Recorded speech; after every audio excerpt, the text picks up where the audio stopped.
बिस्मिल्लाहिर्रहमानिर्रहीम। अस्सलाम वालेकुम व्यूअर्स, मैं हूं शेफ़ सारा। आज मैं आपके लिए झटपट चिकन कढ़ाई बना रही हूं जो कि बहुत जल्द बन जाएगी और घर के मसालों से बनेगी और इसका टेस्ट बिल्कुल बाज़ार जैसा आएगा।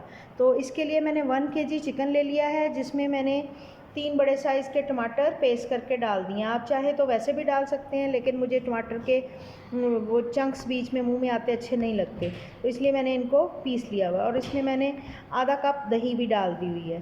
तो ये तमाम चीज़ें मैं कढ़ाई में डाल के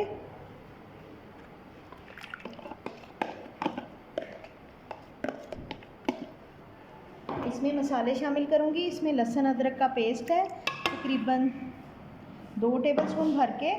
इसमें काली मिर्च, साबुत गरम मसाला, हरी मिर्चें चॉप,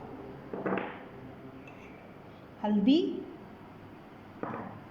नमक आप अपने जायके के हिसाब से डाल सकते हैं, जितना आपके घर में पसंद किया जाता है। पिसा धनिया,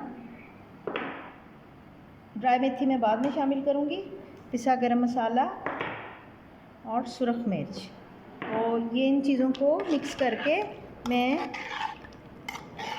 पकने के लिए रख दूँगी। अभी इसमें कोई ऑयल नहीं डाला मैंने, कोई चीज़ नहीं डाली, तो फ़िलहाल इसको ऐसे ही पकने देंगे जी। अब इसको मैंने आग पे रख दिया, इसको मैं ढक के पकने दूँगी थोड़ी देर, जब तक कि इसका पानी ड्राई नहीं हो जाता। चिकन मेरा अभी पक रहा है और साइड पे मैंने 2 प्याज बड़े साइज़ के फाइन चॉप कर लिए हैं और 1 कप ऑयल में इनको मैं गोल्डन करूँगी और फिर मैं आपसे दोबारा मिलती हूँ जी। इसका पानी ड्राई हो चुका हुआ है।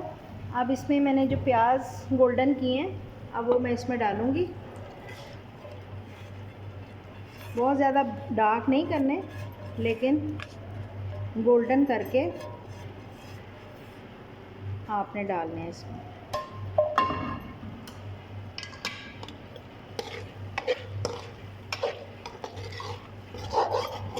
अब इसको मैं अच्छे तरीके से भूनूंगी, थोड़ा सा पानी का हल्का सा छींटा लगाऊंगी ताकि ये मसाला जो है यकजान हो जाए जी। कढ़ाई हमारी तैयार हो चुकी है। इस पर मैं थोड़ा सी ड्राई मेथी डाल रही हूँ और थोड़ी सी हरी मिर्चें और अदरक जूलियन कटिंग करके। 2 चम्मच मैं इसमें लेमन जूस के डाल रही हूँ। आप फ्रेश लेमन भी स्क्वीज़ कर सकते हैं एक, और मैंने 2 टेबलस्पून लेमन जूस डाला है और 2 ही टेबलस्पून मैं सिरके के डाल रही हूँ।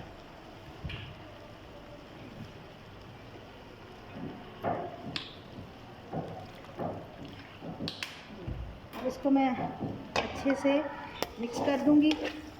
मज़ेदार सी कढ़ाई रेडी हो चुकी हुई है, तो मैं इसको प्लेटर में डाल के आपको दिखाती हूँ। मज़ेदार सी कढ़ाई रेडी हो चुकी है। इसको हम नान के साथ खा रहे हैं, जो कि बहुत मज़े की लगेगी। इसके साथ मिंट सॉस भी बनाई है हमने और पाकिस्तानी सैलेड भी बनाई है। तो उम्मीद है कि ये रेसिपी बहुत अच्छी लगेगी। मिलते हैं अगली रेसिपी के साथ। अल्लाह हाफ़िज़।